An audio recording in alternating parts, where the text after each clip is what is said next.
You know it's wrong. So why can't you leave? If it hurts you, if it drains you, if deep down you already know the truth, why does a part of you still want to stay? You've had that moment where everything becomes clear, where you finally see the patterns, the inconsistency, the way they treat you when it's convenient and disappear when it's not. And in that moment, you tell yourself, I'm done. But then they text, they come back, they act just enough like the person you wanted them to be, and suddenly you're pulled right back in. So what's really going on here? Why does your mind see the reality, but your actions don't follow? Why can you understand it logically, but still feel stuck emotionally? Most people think it's just weakness. They'll say, you're just too attached. You don't have enough self-respect. You're afraid of being alone.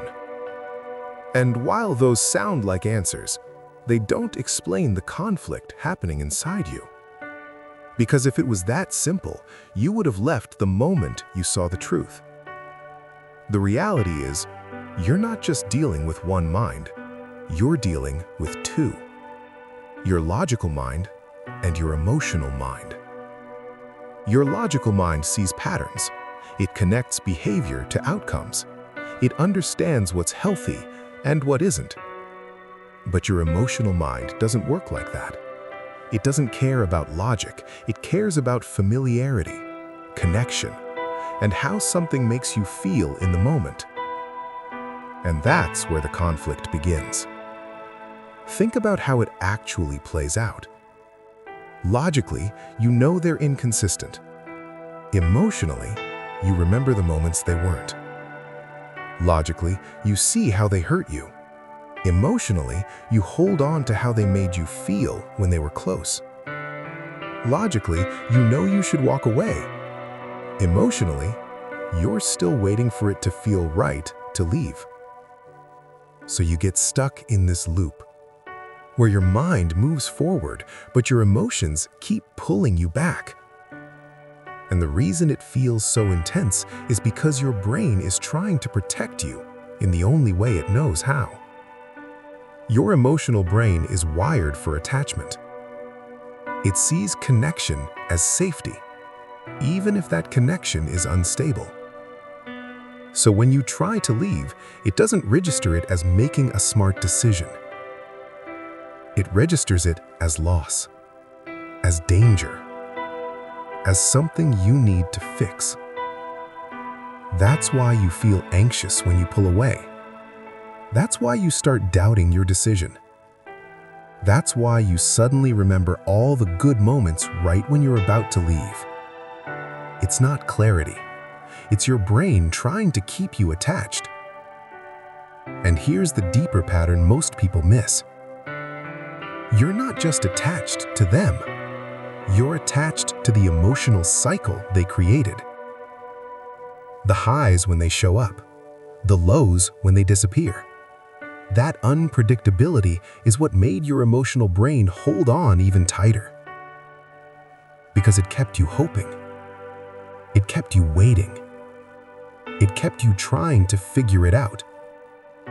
So now, even when you know it's wrong, a part of you still wants to stay in the cycle. Because leaving doesn't just mean losing them.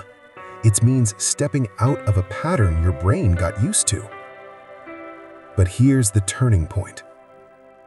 You don't leave when it finally feels right. It rarely does.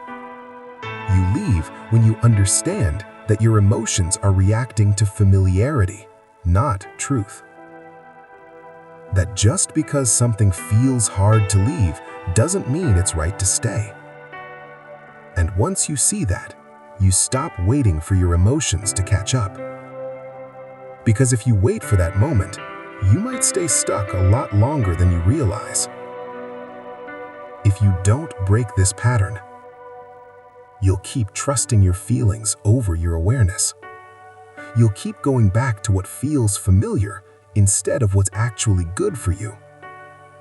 and you'll keep ending up in the same situation with different people. Knowing it's wrong, but still feeling unable to leave.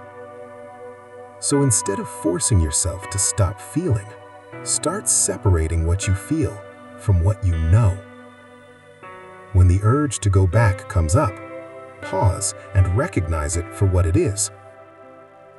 Not a sign you should return, but a sign your emotional brain is activated. Give it time to settle without acting on it. And slowly, you create space between the feeling and the decision you make because of it. You don't need to become cold. You don't need to shut down your emotions. You just need to become someone who doesn't let every feeling control you. Someone who can feel the pull and still choose differently. Because real self-control isn't about not feeling anything. It's about not letting every feeling control you. You know it's wrong. And maybe, for the first time, that's enough. Not because it suddenly feels easy, but because you're no longer confusing intensity with truth. If this helped you understand why you keep going back even when you know better, comment below what makes it hardest for you to leave. And if you want more clarity on the emotions that keep pulling you in the wrong direction, subscribe to This Is Why.